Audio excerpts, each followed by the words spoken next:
What if one of the most famous stories ever told has been mistranslated for centuries? I need you to stop whatever you are doing right now, put your phone down for a second, or actually, no, keep watching, because what I'm about to show you is something that, once you see it, you will never be able to unsee. What if the very foundation of how we understand men and women, marriage, partnership, and even God's original design for humanity has been shaped by a single word that was translated incorrectly? For over 2,000 years, we have been told that God took a rib from Adam and fashioned it into a woman. That story has been painted on cathedral ceilings. It has been carved into stone. It has been preached from pulpits in every language on earth. And for most of us, it is one of the first Bible stories we ever heard. But what if I told you that the original Hebrew text does not say rib? What if the word that was translated as rib actually means something far more powerful, far more beautiful, and far more radical than anything we were ever taught? Today, we are going back to the beginning. Not to the beginning of the English Bible, not to the beginning of the Latin Bible, not even to the beginning of the Greek Bible. We are going back to the original, the ancient Hebrew, the first language these words were ever written in. And what we find there is going to change everything you thought you knew about the creation of woman, the nature of man, and the breathtaking design God had in mind from the very start. This is not a feminist argument. This is not a political agenda. This is not a modern reinterpretation trying to twist the Bible to fit current culture. This is the opposite. This is the Bible itself, stripped of centuries of translation errors, speaking in its original tongue. And it has been waiting for you to hear what it actually says. Stay with me to the end, because the most stunning part of this story is not where you think it is. Let's begin with the story as most of us learned it. Close your eyes for a moment and picture the scene. A garden, the first garden, lush, green, untouched. And there lies Adam, asleep on the ground in a deep supernatural slumber. And God, the creator of the universe, reaches down and removes something from Adam's body, a small curved bone, a rib, and from that rib, he fashions a woman. That is the image, is it not? That is the picture we all carry in our minds. In the book of Genesis, chapter 2, verse 21, most English Bibles read, "And the Lord God caused a deep sleep to fall upon Adam, and he slept. And he took one of his ribs, and closed up the flesh in its place. Then the rib which the Lord God had taken from man, he made into a woman, and he brought her to the man." And from this translation, an entire theology has been constructed. A theology that says Eve was an afterthought, a companion, a helper in the most subordinate sense of the word. She was made from a small bone, a single rib, something Adam would barely miss. Think about what that implies. Really think about it. If Eve was made from just a rib, she was made from a minor, expendable part of Adam. A rib is not the heart. It is not the brain. It is not even a limb. It is a curved bone that protects organs. You can lose a rib and barely notice. Doctors today remove ribs in surgery, and patients walk out of the hospital the next day. And from this translation, centuries of theology emerged. Theology that placed women beneath men. Theology that said the order of creation implied a hierarchy of value. Adam came first, Eve came second. Therefore, Adam was primary and Eve was derivative. Now let me take you somewhere. It is the year 1300 and something. A small village in Europe. A woman sits in a cold stone church. She cannot read. She has never held a Bible in her hands. Everything she knows about God, she knows from the priest who stands above her. And today, the priest is preaching about the creation of woman. He tells her that she was made from a rib, a small bone, an afterthought. He tells her that her place is beneath her husband because that is how God designed it, that her silence is her virtue, that her obedience is her worship. And this woman, sitting in that cold pew, accepts it, not because she is weak, but because she believes it is the word of God. But it was not the word of God, it was the word of a translation, and the translation was wrong. But here is the problem. That assumption, that centuries-old architecture of subordination, rests entirely on one word. One Hebrew word. And that word does not mean what we have been told it means. Are you ready? The word in question is Tzelah. In Hebrew, it is written as tselah. This is the word that appears in Genesis 2, verse 21. This is the word that has been translated as rib in nearly every major English Bible translation. But here is what most people do not know, and this is the fact that, once you hear it, will change how you read this passage forever. The word tselah appears 41 times in the Hebrew Bible, 41 times, and in every single one of those other occurrences, not once, not a single time, does it mean rib. Let me say that again because I need you to feel the weight of this. A word that appears 41 times in the scriptures, and only in this one verse, Genesis 2:21, has it ever been translated as rib. In the other 40 occurrences, it means something entirely different. So what does tselah actually mean? It means side, not a bone, not a fragment, not a sliver, a side, a full structural half of something. And I am not asking you to take my word for it. Let me show you. Let me walk you through the Hebrew Bible and show you exactly what this word means every single time it appears. In Exodus chapter 25, when God gives Moses the instructions for building the Ark of the Covenant, he describes the tselah of the Ark, the sides of the Ark, not the ribs, the full structural sides, 2 rings on one tselah, 2 rings on the other tselah. These are the 2 halves of the sacred chest that held the tablets of the law. In Exodus chapter 26, the word appears again when describing the tabernacle itself, the tselah of the tabernacle, the sides of the dwelling place of God. These are not small bones, these are massive architectural structures, walls, load-bearing sides that held up the very house of God. In 1 Kings chapter 6, when Solomon builds the temple, the word tselah is used to describe the side chambers of the temple. These are entire rooms, whole structural extensions of the building. In Ezekiel chapter 41, the prophet describes his vision of the future temple, and again the word tselah appears to describe the side chambers, full architectural spaces. In 2 Samuel chapter 16, tselah is used as a place name referring to the side of a hill, a geographic feature, a massive landform. Do you see the pattern? Every single time this word appears outside of Genesis 2, it refers to something large, something structural, something that constitutes a full side or half of a larger whole.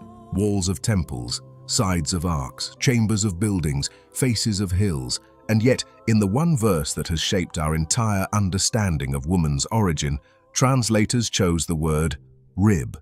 A small bone, a minor fragment. Why? That is the question. And the answer takes us on a journey through 3 languages, 2,000 years, and one of the most consequential translation errors in human history. But before we get there, I need to show you something else, because the mistranslation of tselah is only the first surprise in this passage, and the second one is even more stunning. The text says that after God took the tselah from Adam, he made it into a woman. But the Hebrew word used here is not the word for made. It is not the word asa, which is the common word for making something.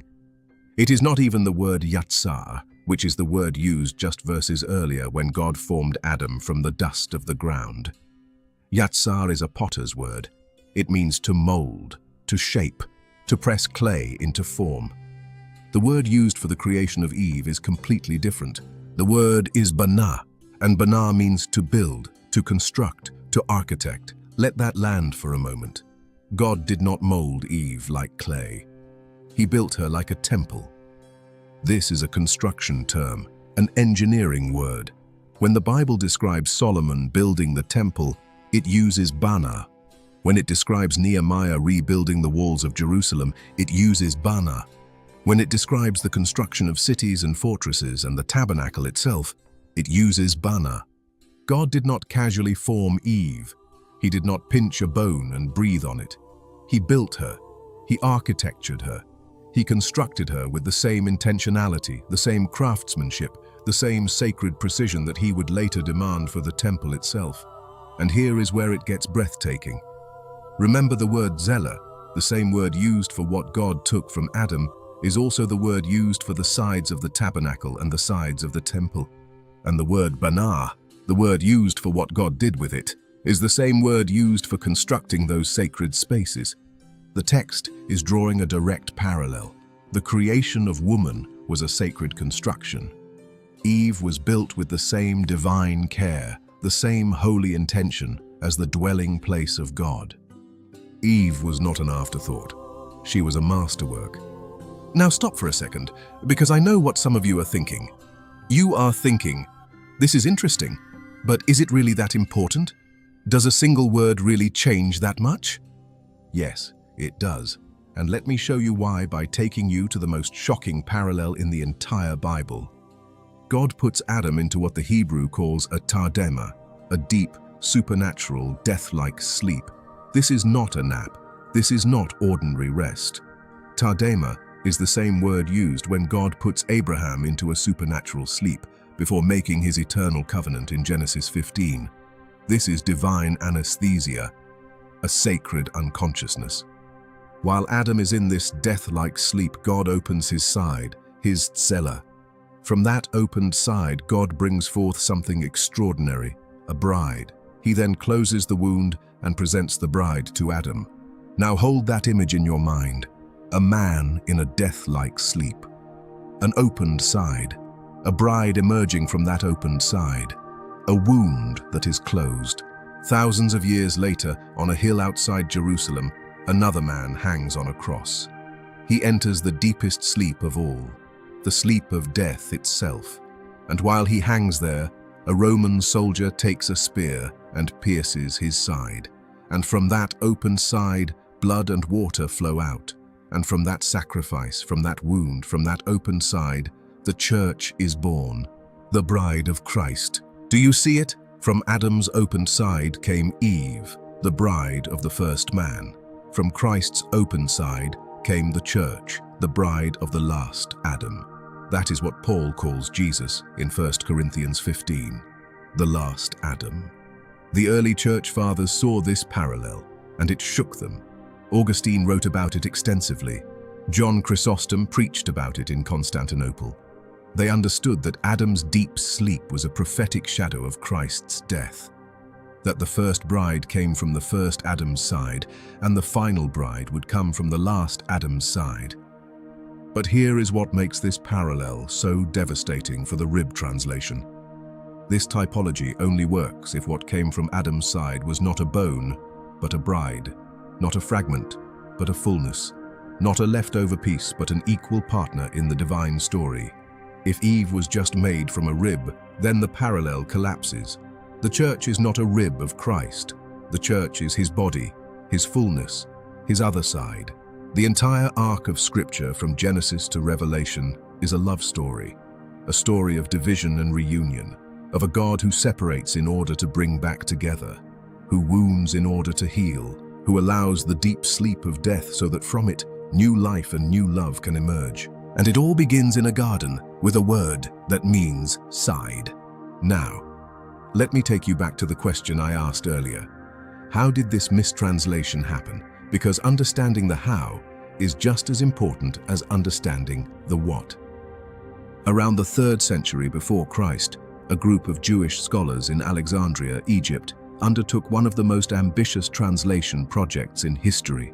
They set out to translate the entire Hebrew Bible into Greek for the vast Jewish community that now spoke Greek as their primary language. The result was called the Septuagint, and it was in the Septuagint that the first critical shift occurred. The Greek translators rendered the Hebrew word tsela as the Greek word pleura. Now, pleura in Greek can mean side, but it also carries anatomical overtones. It can refer to the side of the body, the area of the ribs. The meaning was still broad, but the seed of narrowing had been planted. Then came Jerome. In the late 4th century, Jerome produced the Latin Vulgate, the translation that would dominate Western Christianity for over 1,000 years. And Jerome made a fateful choice. He translated the passage using the Latin word costa, and costa means rib, specifically a rib bone, not a side, not a half, a bone. And just like that, the massive structural architectural meaning of tsela was reduced to a single small bone. The side became a rib, the half became a fragment, and the theological implications cascaded through the centuries like water through a broken dam. Now, I want to be fair here. When the great English translators came along, men like Wycliffe in the 1380s, Tyndale in the 1520s, and the King James translators in 1611, they were extraordinary scholars. The King James translators in particular did work from the Hebrew text, not just from the Latin, but they were also deeply influenced by the Vulgate tradition and the Septuagint. The word rib had been established for over 1,000 years. It was embedded in church doctrine. It was painted on the walls. It was carved into the theology. And so even though they had the Hebrew in front of them, even though they could have seen what Zeller meant in every other verse, the weight of tradition was too heavy. They kept the word rib. Nobody asked the simple question: if this word means side everywhere else in the Bible, why are we translating it as rib here? And so the mistranslation was cemented, not through malice, not through conspiracy, but through the slow compounding of translation choices across languages and centuries. Hebrew to Greek, Greek to Latin, Latin to English. And at each step, the meaning narrowed a little more until what was once a grand architectural term became nothing more than a small, curved bone. But here is the thing. Not everyone lost the original meaning. While the Christian world was reading the Latin Vulgate and picturing a rib, the Jewish rabbinical tradition preserved a very different and much older understanding of this passage.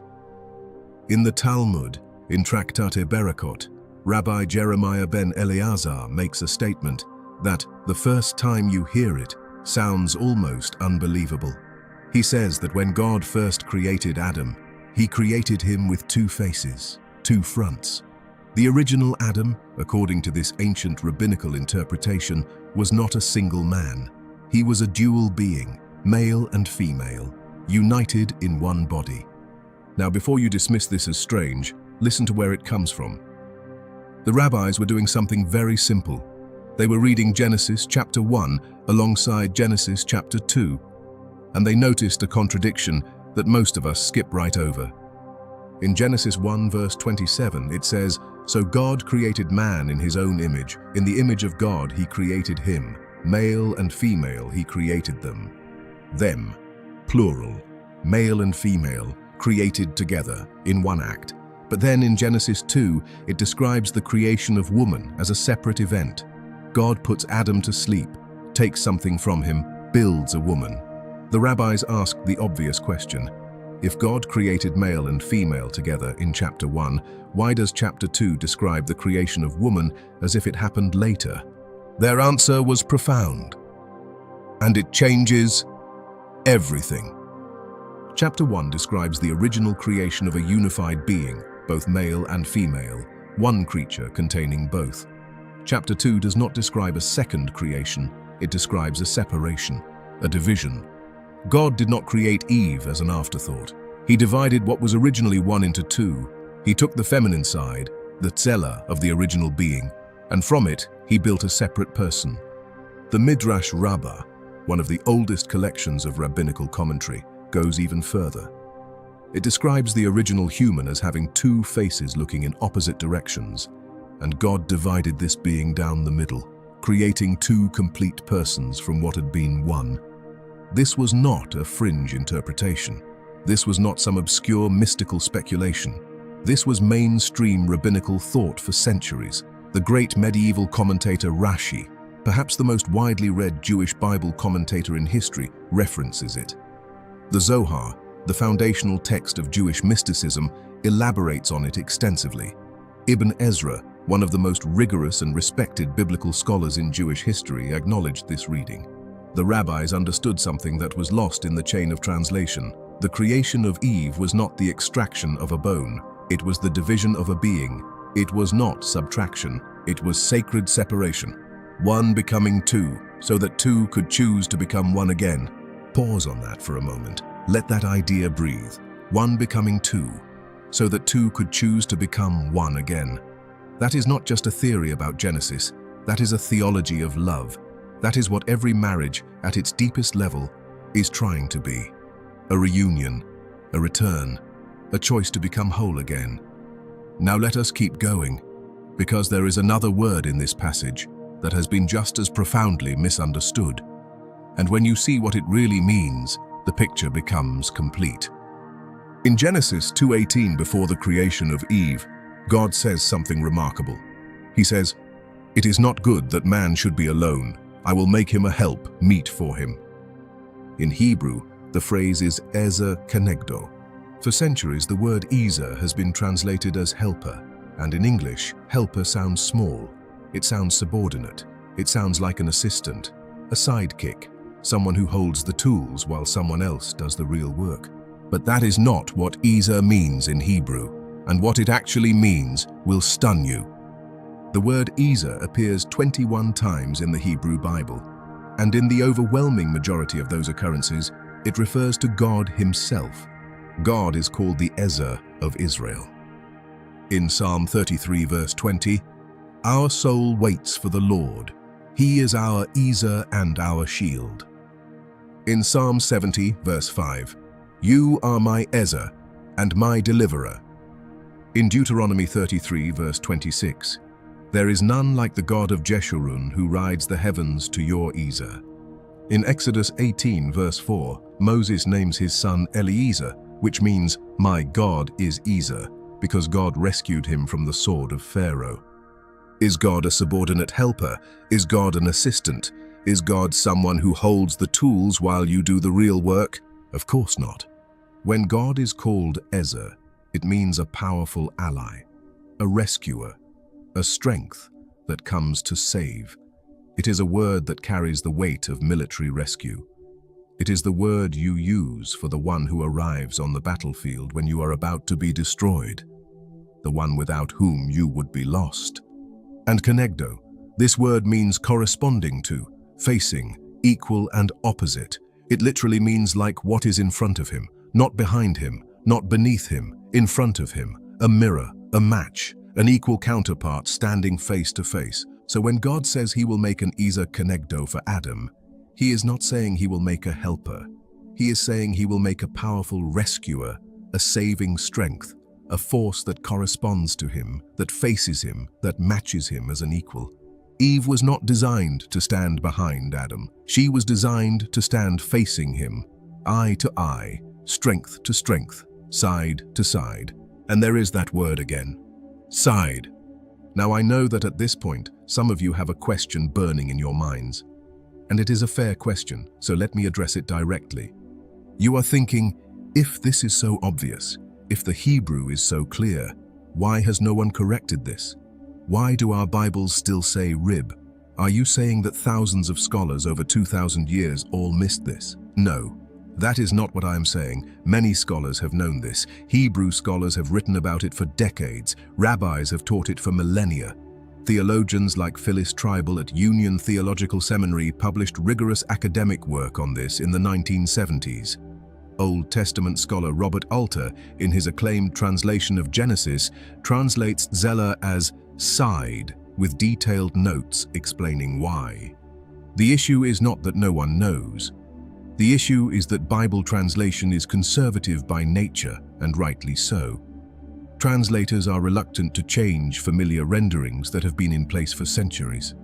The word rib is embedded in hymns, in sermons, in catechisms, in the cultural fabric of Christianity.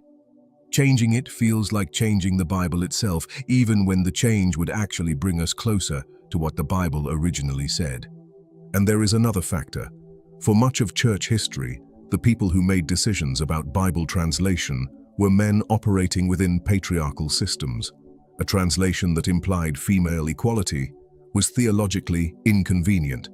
This does not mean there was a conspiracy. It means that translation is never perfectly neutral. Translators bring their world with them, and for most of history, the world they brought was one where male authority was assumed. But the Hebrew does not care about our assumptions. The Hebrew says what it says, and it says side. There is also something else happening in this text that is easy to miss if you are not paying close attention to the language. And it is beautiful.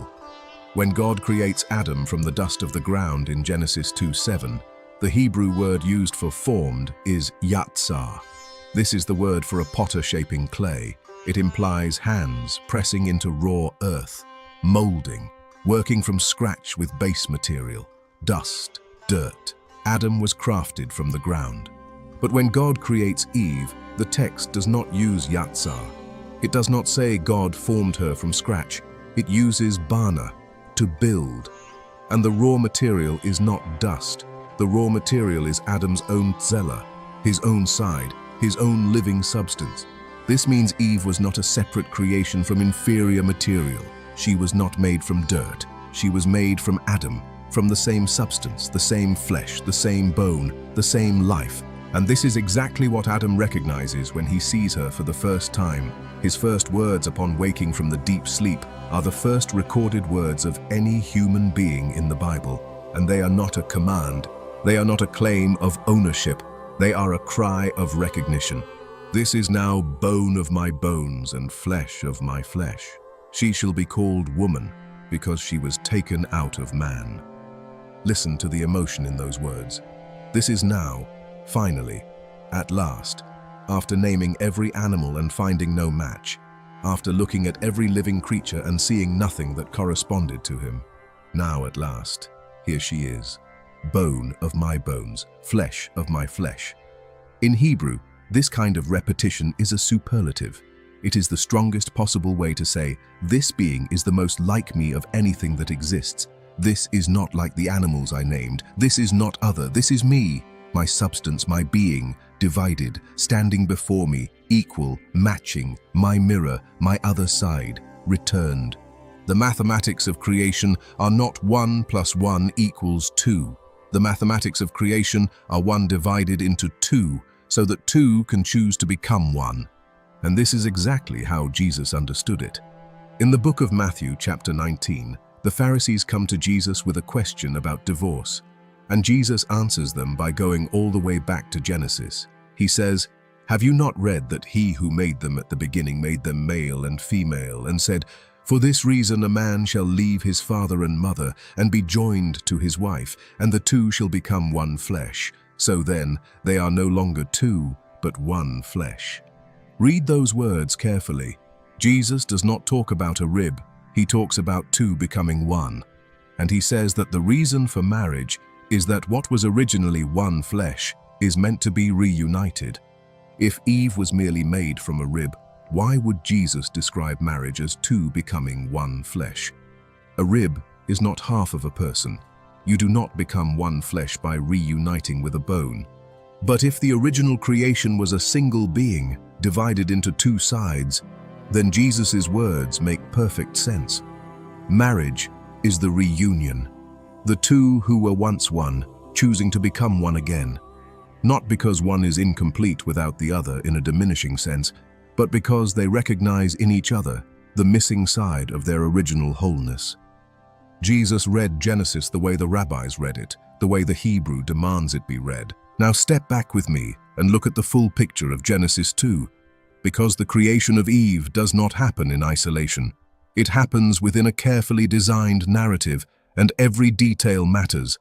God creates a garden. He places Adam in it. He gives Adam meaningful work. He brings the animals before Adam, and Adam names them one by one. And in the process of naming them, Adam begins to notice something. Every creature has a counterpart. Every animal has a corresponding partner. The lion and the lioness, the ram and the ewe, pair after pair after pair. But Adam has no one. The text says, "But for Adam there was not found a helper corresponding to him." This is not God making a mistake. This is not God forgetting to create a partner. This is intentional. God wanted Adam to feel the absence before he filled it. He wanted Adam to name every living creature and reach the end of the list and feel the ache, the incompleteness, the loneliness of having no corresponding side. Because you cannot fully appreciate what you have until you have felt what it is like not to have it. And only then, only after Adam has experienced the full weight of that incompleteness, does God act. He puts Adam into the Tardema, the deep sacred sleep. He opens his side. He takes the tzela. He builds the woman. And then the text says something exquisite. God brought her to Adam. He did not just create Eve and set her down somewhere in the garden for Adam to stumble upon. He brought her, he walked her over, he presented her. Like a father walking his daughter down the aisle, like a giver presenting the most sacred gift, like an artist unveiling a masterpiece. This is the first wedding, and the officiant is God himself. And what does this wedding celebrate? Not the creation of a servant, not the fashioning of a subordinate from a leftover bone. It celebrates the reunion of two sides, the restoration of wholeness, the presentation of an equal to an equal by the God who made them both from one. Now let me tell you why this matters today, not 2,000 years ago, not in some abstract theological sense. Today, in your life, in your relationships, in how you see yourself. I once heard a woman say that for most of her life, she felt like an afterthought of God. She said, "I grew up being told that Adam was the main event and Eve was the encore, that men were plan A and women were plan B, and I carried that in my heart for 30 years. And then she learned what Tzela meant. And she said, for the first time in my life, I understood that I was not plan B. I was not an afterthought. I was not made from a leftover bone.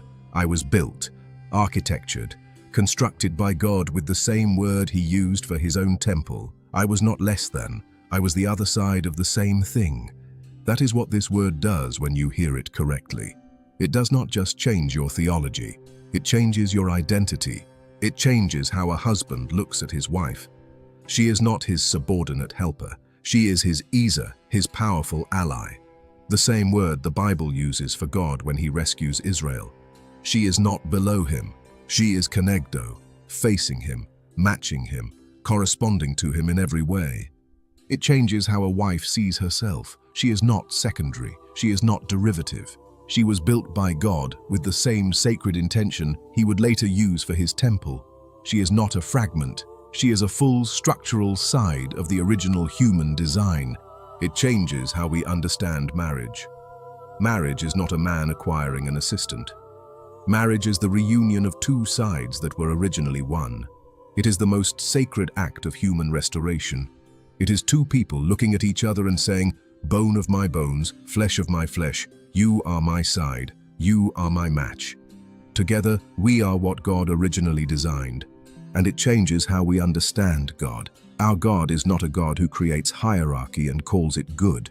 He is a God who creates unity, then divides it, so that two free beings can choose reunion. He is a God who builds with care, who presents with love, who designs partnership, not patriarchy, who looks at a single being and says, "It is not good for this one to be alone," and then performs the most sacred act of architecture in all of creation.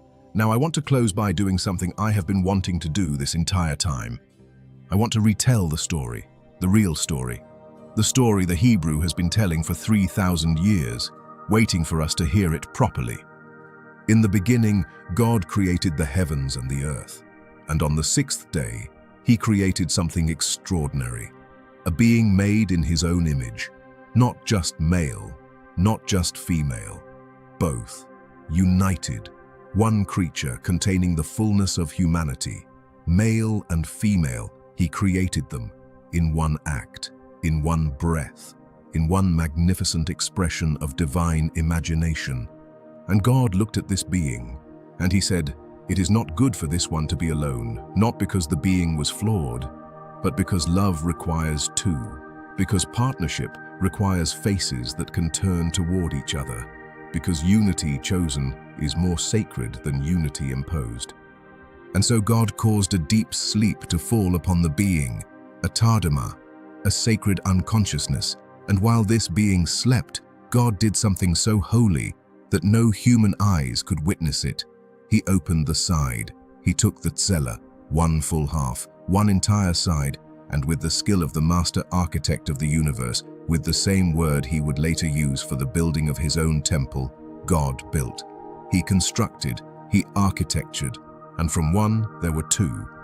Two complete beings, two full persons, two sides of the same original whole, now standing apart, now able to see each other for the first time. And God closed the wound. And he took the woman he had built, this masterwork of sacred architecture, And he walked her through the garden, past the rivers, past the trees, through the golden light of the first world, and he brought her to the man, and the man opened his eyes, and he saw her. And for the first time in human history, a person spoke. And the first words ever spoken by a human being were not a command. They were not a claim. They were a cry of wonder. This, at last, is bone of my bones, flesh of my flesh. You are me. You are my side. You are what I have been missing. You are what I did not know I was looking for until I saw you standing there. And in that moment, in that garden, in that first look between the first two faces, the story of humanity began. Not as a hierarchy, not as a chain of command, but as a love story. A story of two sides, separated by God so that they could turn and face each other and choose freely to become one again. That is the story the Hebrew tells. That is the story that was always there, hidden in a word, waiting in a language, preserved by rabbis who refused to let it be forgotten. And now you have heard it. The next time you read Genesis 2, hear it differently. When you read that God took something from Adam, do not think of a bone, think of a side, an entire half. When you read that God made a woman, do not think of casual formation, think of sacred architecture. When you read that God brought her to the man, do not think of delivery, think of the first wedding. And when you read the word helper, think of the God of Israel, who is himself called by the same word. This is the true story of Eve. Not a woman made from a bone, but a woman built from a side. Not a lesser being, but an equal partner. Not an afterthought, but a masterpiece. Not a servant, but a strength. And this is the true story of all of us. We are designed for partnership. We are created for equality. We are built for union. And the God who divided us is the same God who invites us back together. Go back to the Hebrew. Listen to what it actually says, and let the truth that has been hidden in plain sight for 3,000 years set you free. If this changed how you see this story, share it with someone who needs to hear it. Subscribe for more deep dives into the hidden treasures of the original biblical text. And remember, the Word of God is always deeper than our translations of it. Until next time, Shalom.